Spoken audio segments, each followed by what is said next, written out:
Hmm.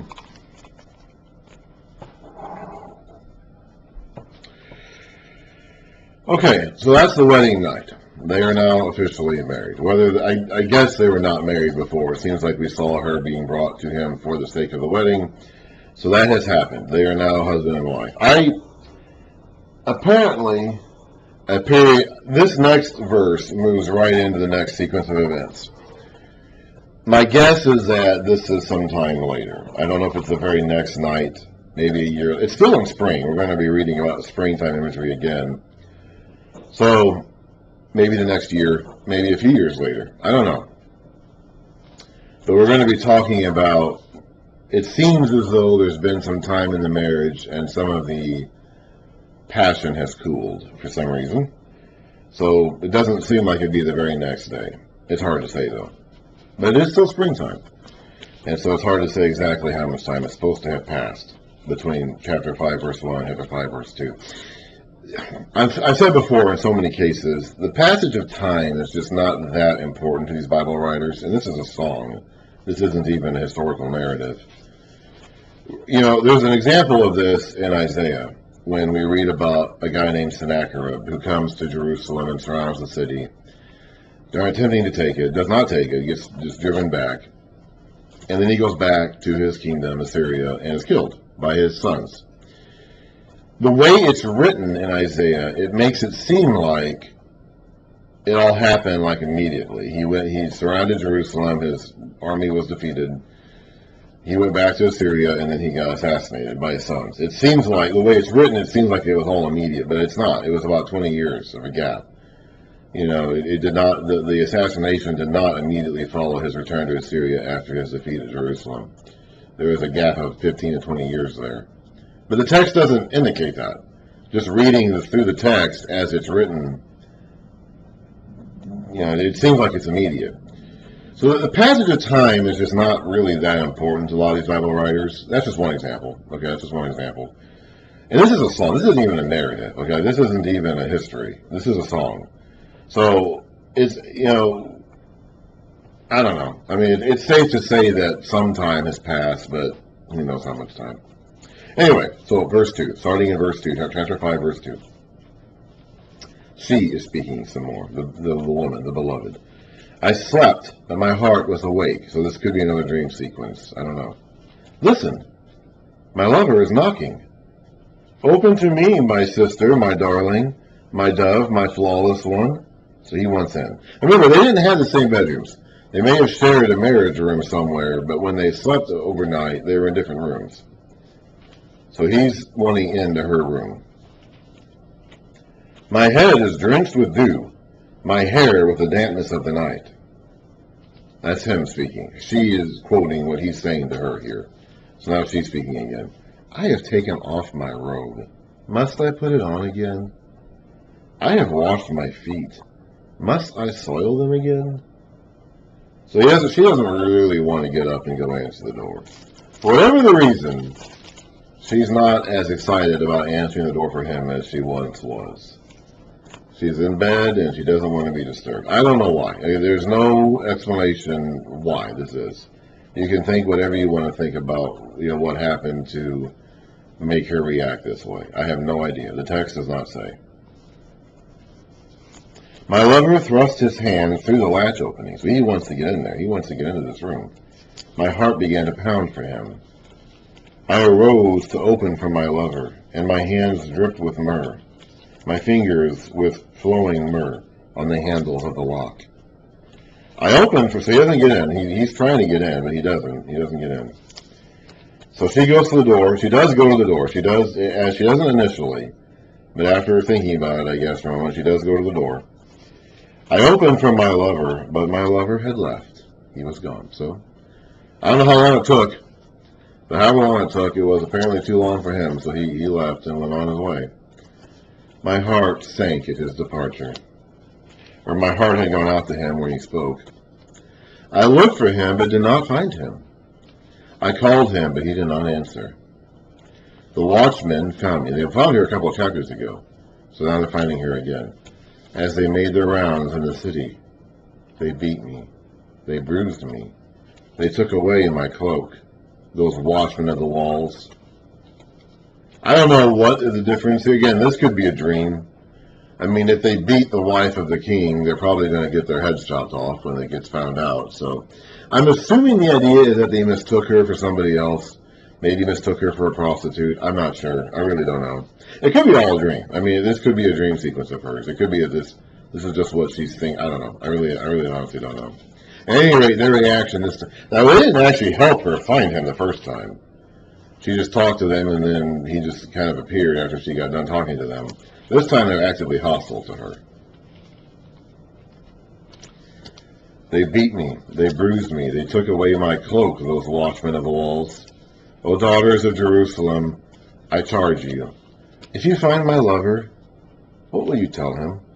Tell him, I am faint with love. Here's their response. How is your beloved better than others, most beautiful of women? How is your beloved better than others, that you charge us so? Now, previously, they didn't need to be told how.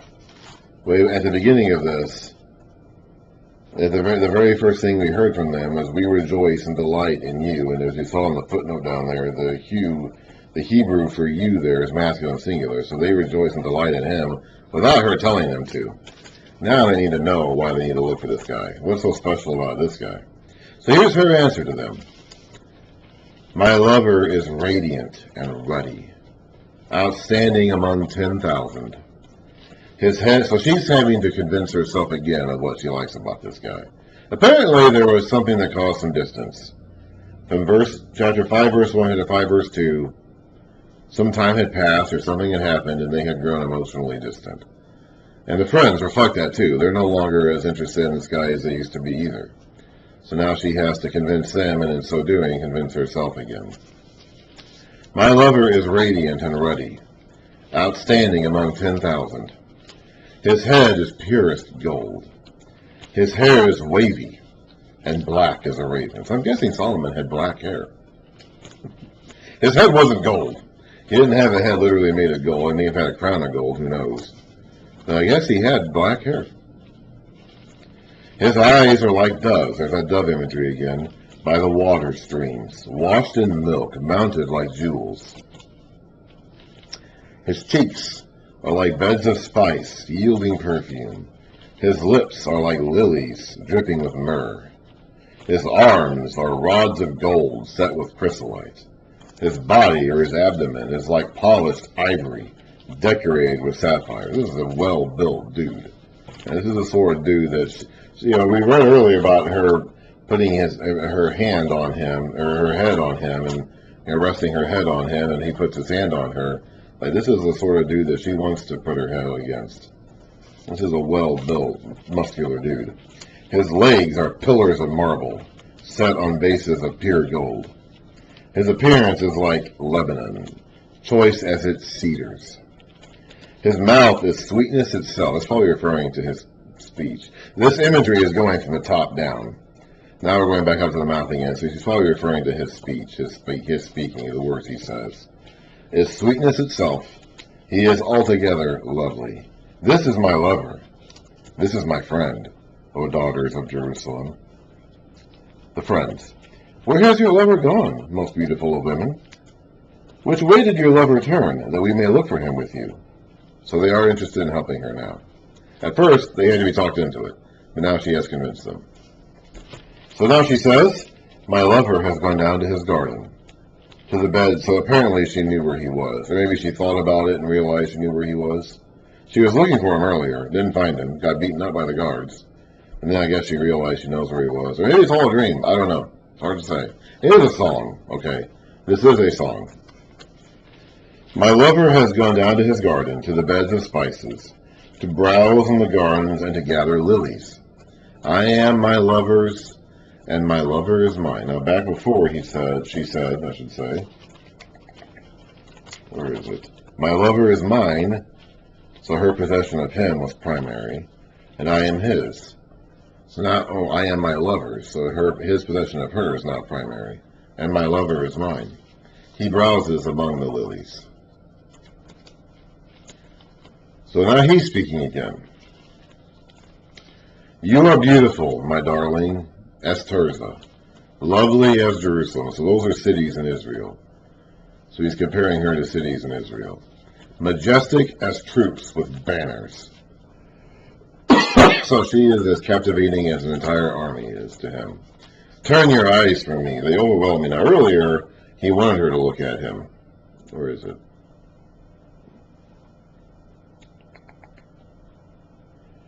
Chapter 4, verse 9, you have stolen my heart, my sister, my bride. You have stolen my heart with one glance of your eyes. Now he doesn't want her to steal his heart until after they've reconciled their relationship. Turn your eyes from me. They overwhelm me. Your hair is like a flock of goats descending from Gilead. Your teeth are like a flock of sheep coming up from the washing. Each has its twin. Not one of them is one. We read about those images earlier. Your temples behind your veil are like the halves of a pomegranate.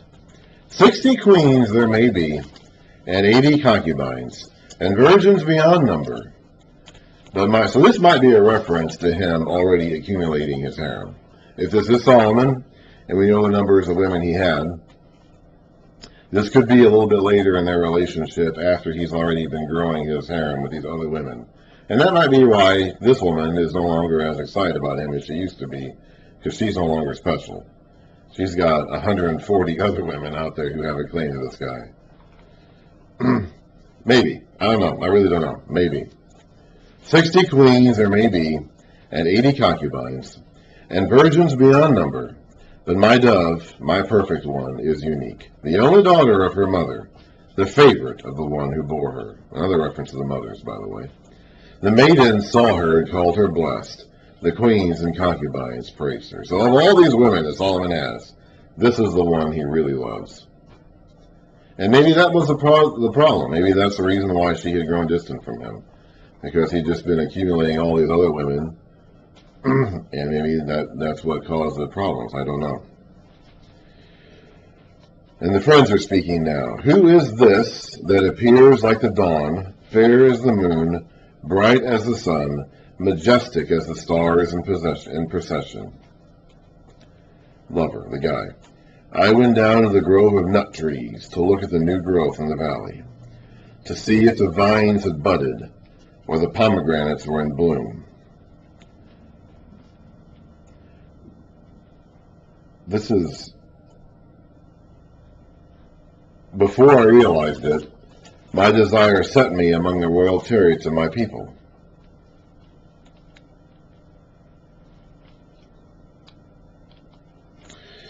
The friends are speaking now. That's odd. I thought the woman was speaking that line. Oh well. Come back, O Shulamite. Come back, that we may gaze on you. That does seem weird. I think that might have been, I'm not sure. I think the woman is speaking those previous lines.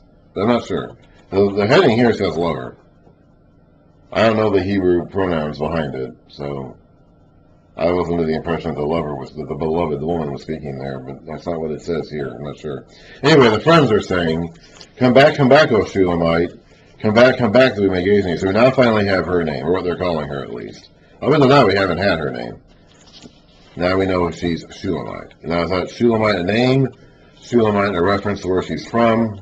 Shulamith? You know, is it just a feminine form of the name Solomon? Who knows? I really don't. I think no one really knows.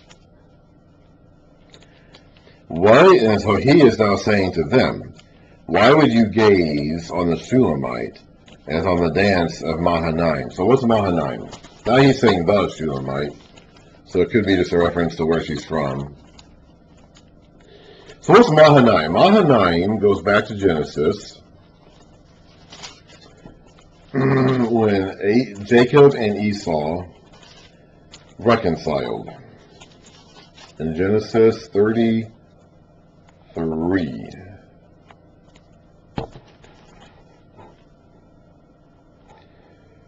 Let's see here.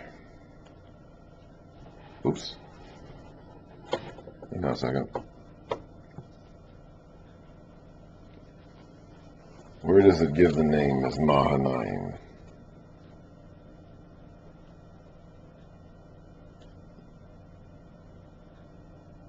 There we are. Actually, chapter 32 is where you get the name Mahanaim. Jacob is going back to his people after being with Laban, his uncle, for so many years.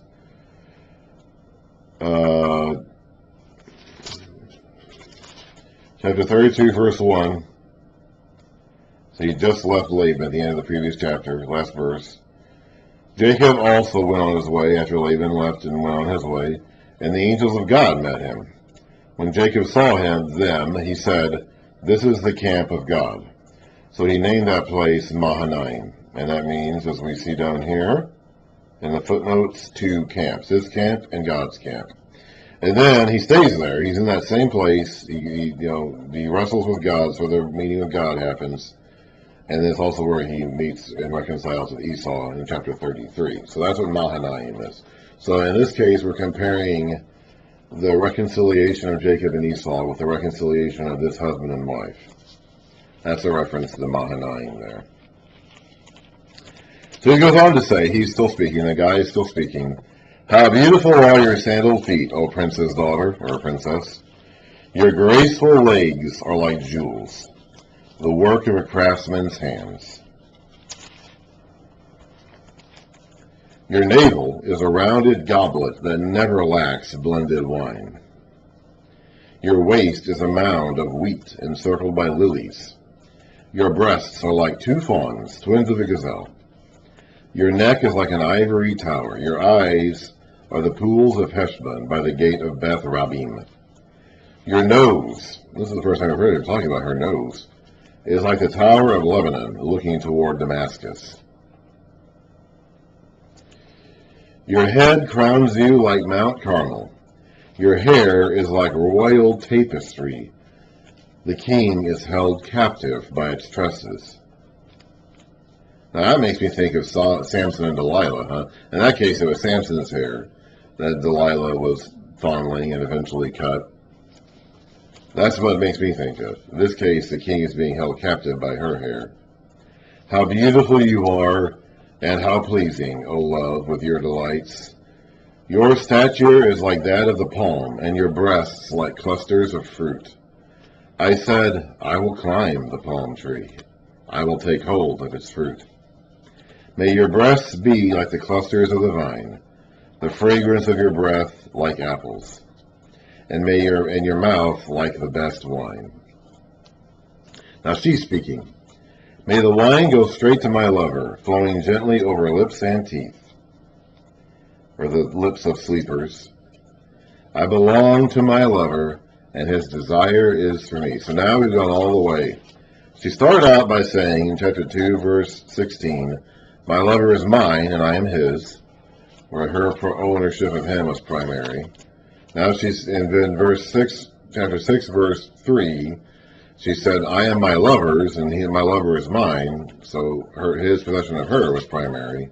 And now she's going all the way to say, "I belong to my lover, and his desire is for me." That word desire there is the same word that is used way back in Genesis. Again, going back to the garden narrative in Genesis. When God is cursing Eve, and he says, "I will greatly," this is Genesis 3:16, "I'll greatly increase your pains in childbearing. With pain you'll give birth to children, and your desire will be for your husband, and he will rule over you." So there's that word desire. And then down a little bit later in chapter 4, when Cain is angry at Abel, God says to Cain, "Why are you angry? Why is your face downcast? If you do what is right, will you not be accepted? But if you do not do what is right, sin is crouching at your door. It desires to have you, but you must master it." This is the same word here for desire. See, it was only 3 times in the Old Testament where that Hebrew word appears. In this case, the desire is for protection and provision. In the other 2 cases, the word desire was kind of negative in its connotation. And here we're restoring the correct form of desire. She is her lover's, I belong to my lover, his desire is for me, and his desire is to protect and provide for her. So we're straightening out what went wrong back in the garden and afterwards. "Come, my lover, let us go to the countryside. Let us spend the night in the villages," or the Hina bushes. in the alternate translation down there. Let us go early to the vineyards, to see if the vines have budded, if their blossoms have opened, and if the pomegranates are in bloom. There I will give you my love. The mandrake, so this is springtime again. I don't know if it's the same spring or some spring in some later year. It would seem to be a spring in a later year, but again, this is a song, so the technical details may not matter that much. I don't know, it's hard to say. The mandrakes send out their fragrance, and at our door, and mandrakes had aphrodisiac connotations. We read back in Genesis about Rachel and Leah fighting over some mandrakes. Reuben, the son of Leah, got some mandrakes from the field. Then Rachel purchased them from Leah for a night for their husband.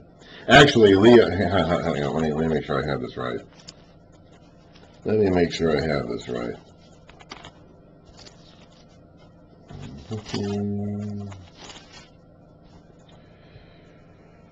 Reuben, chapter 30, Genesis 30, verse 14. Reuben went into the fields and found some mandrake plants, and he brought them to his mother Leah. Rachel said to Leah, please give me some of your son's mandrakes. Remember, Rachel still at this point in time had not had any children yet. Leah said to Rachel, wasn't enough that you took my husband? Will you take my son's mandrakes too? Very well, Rachel said. He can sleep with you tonight in return for your son's mandrakes. So he'd been with Rachel in her tent. She now sells him basically to Leah for the night in return for the mandrakes.